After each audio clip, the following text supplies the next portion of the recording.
যাচ্ছি, সবকিছু আপডেট তোমাদের দিতে থাকবো, তাই ভিডিওটা স্কিপ না করে প্রথম থেকে শেষ অবধি দেখতে থাকো। আর যাচ্ছি হচ্ছে বন্দে ভারতে, আর 21 নম্বর প্ল্যাটফর্ম থেকে বন্দে ভারত ছাড়ে, তোমরা তো জানোই। ট্রেনটা ছিল একদম ভোর 6:10-এ। যেই 6:10 বাজলো সব ট্রেনের দরজা একদম বন্ধ হয়ে গেল। ট্রেনটা একদম পুরো কারেক্ট টাইমে ছিল, আমরা একটু আগেই উঠে গেছিলাম। ভুলে গেলাম একটা কি? আমার ইয়ারবাডস।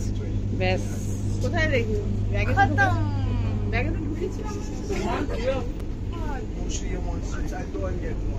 কুকু মানুষ কেমন লাগছে? ভালো লাগছে, আনন্দ হচ্ছে।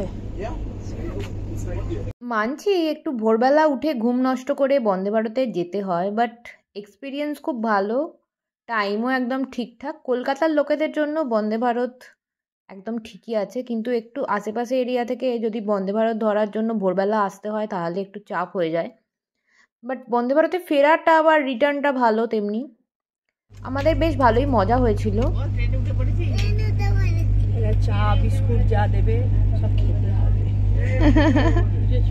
ও ট্রেনে উঠেই খাবে বলছে। ফার্স্টেই সবাইকে নিউজ পেপার দিল, তারপরে আস্তে আস্তে চা এলো, যে যেমন চা নেবে সেরকম আছে। মাঝে মাঝে চাটা রিপিট হচ্ছে, কেউ আবার ব্ল্যাক কফিও নিতে পারে, কফিও নিতে পারে। কফি, ব্ল্যাক কফির মেবি আলাদা করে চার্জ নেয়, মেবি কেন, আমরা নিয়েছিলাম ব্ল্যাক কফি, তখন আলাদা করে চার্জ ওরা নিয়েছিল, 10 টাকা মতো নিয়েছিল। কিন্তু ওরা রিপিট করছে, নর্মাল চা ফা ওগুলো কোনো আলাদা করে চার্জ লাগছে না। আর এখানে দেখতে পাচ্ছ আর কি কি দিয়েছিল ব্রেকফাস্টে আমাদেরকে।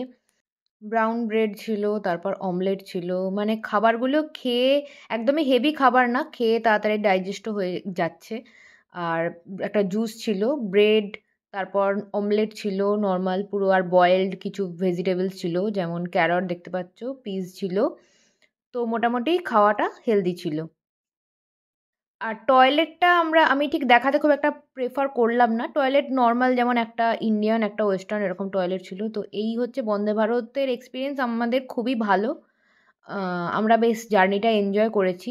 ফ্যামিলির সাথে পুরী যাওয়া, ফ্যামিলির সাথে ঘুরতে গেলে এনজয় তো হয়ই, অন্যরকম ওটা একটা এনজয়মেন্ট। তো আজকের মতো ভিডিওটা ছিল এই পর্যন্তই। ভিডিওটা ভালো লাগলে লাইক কমেন্ট শেয়ার করে দিও।